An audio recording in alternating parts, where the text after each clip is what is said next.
My dad forced me to play hide and seek every night at 9 o'clock. Tonight, it wasn't a game. He hugged me. It was always my dad and I who played. Every night at 9, we played in the park. I thought that was normal. I knew other families didn't do this, but at the same time, I didn't think there was anything wrong with us doing it. I like the park, after all. During the night, the air was so fresh and quiet, and the trees seemed taller than usual. I should have realized something was deeply wrong.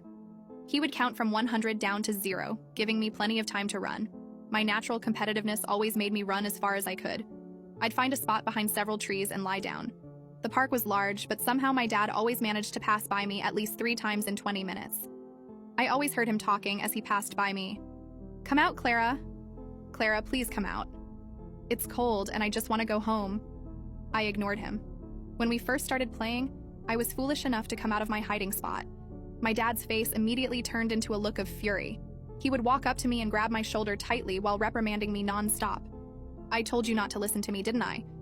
He would drag me back to the car and ignore me until the next day when we played again. I didn't know why he did this. After I stopped listening to him during the 20 minutes of the game, he couldn't fool me anymore. I knew he was lying, and it seemed like a waste of breath and energy for him to keep calling me. He would also get mad when he found me. The park was huge, and if he hid somewhere, I would never find him. But somehow, my dad was excellent at tracking me down. It seemed like he could sniff me out and hunt me. Instead of getting mad at me, he would get disappointed. He would sigh loudly, and his eyes would tear up before he walked dejectedly to the car. That gave me the worst feeling of all, filling me with inadequacy. Once he found me after just 2 minutes, and he broke down in tears. I didn't understand. I felt an enormous need to win. I needed it, so I started to get creative. I hid in bushes. I changed my clothes to dress more green and black, blending in more. I climbed trees, making it hard to see me from the ground.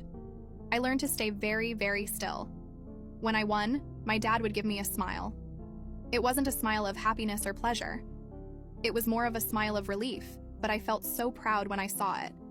At the same time, he seemed malicious, almost dangerous in a way.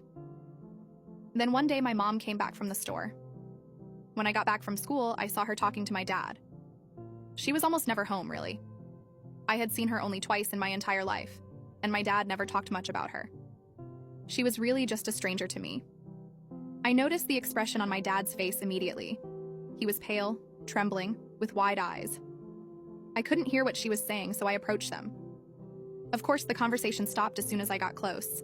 Well, my mom stopped talking, but my dad's expression stayed the same.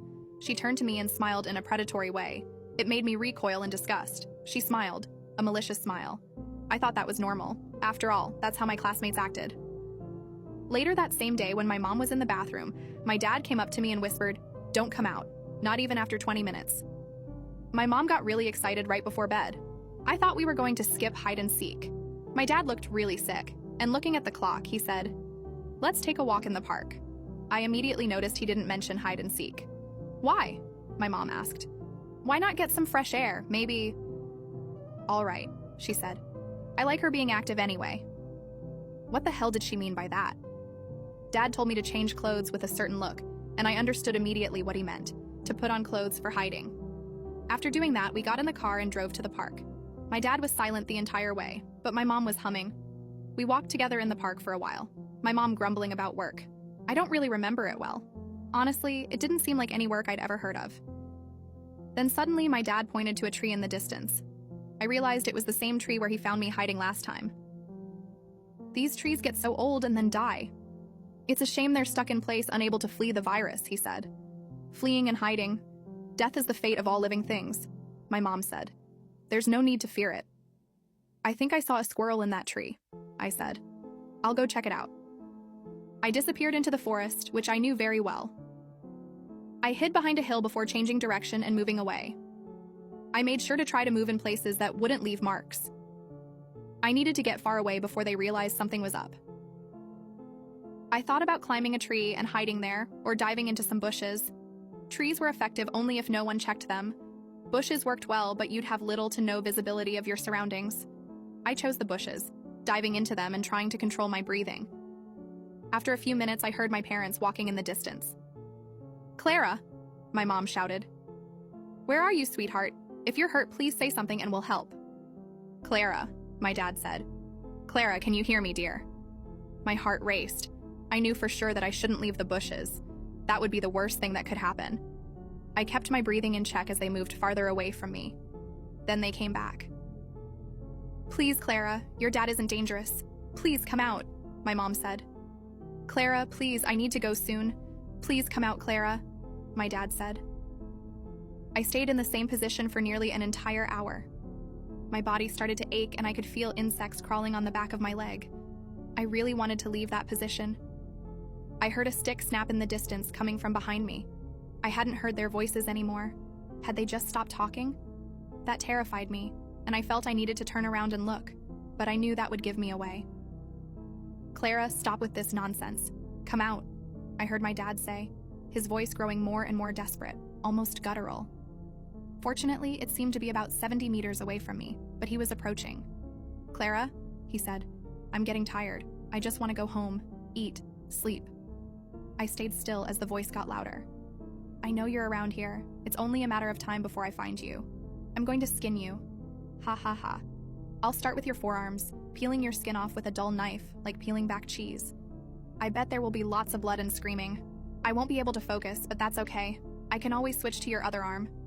He got closer. "You won't like it. I certainly wouldn't. But I'm not as stupid and disgusting as you, Clara. No, I'm glad I'm not a filthy creature like you. The only good you can do is to be in my belly, feeding me. I'm going to find you." The voice was now 20 meters away. "You're going to regret not coming out," he said, at 10 meters. "You know, I don't eat the bones. They get stuck in my throat, but I can't leave them behind. I'll probably take them home and suck on them. They have a good taste, you know. They'll be perfect." At 2 meters. He laughed. Did he find me? Oh no. I debated whether I should stay still and hope for the best or if I should look back. My fear was killing me, and I had to know. But I knew looking would make noise. No, I had to stay still. "I know where you are," he said. But then he started walking away from my spot. "I'll suck on your eyeballs before swallowing them. They're better whole and they're always wet and squishy, so they go down the throat easily. If not, there's always blood. Oh, a mouthful of warm blood. Is there a better feeling?" I stayed in that position all night, even after I was sure they were gone. Only when the sun was high and I heard other children did I get up. A boy jumped back and screamed. He must have been really scared. Then I went home. My mom wasn't there, but my dad was.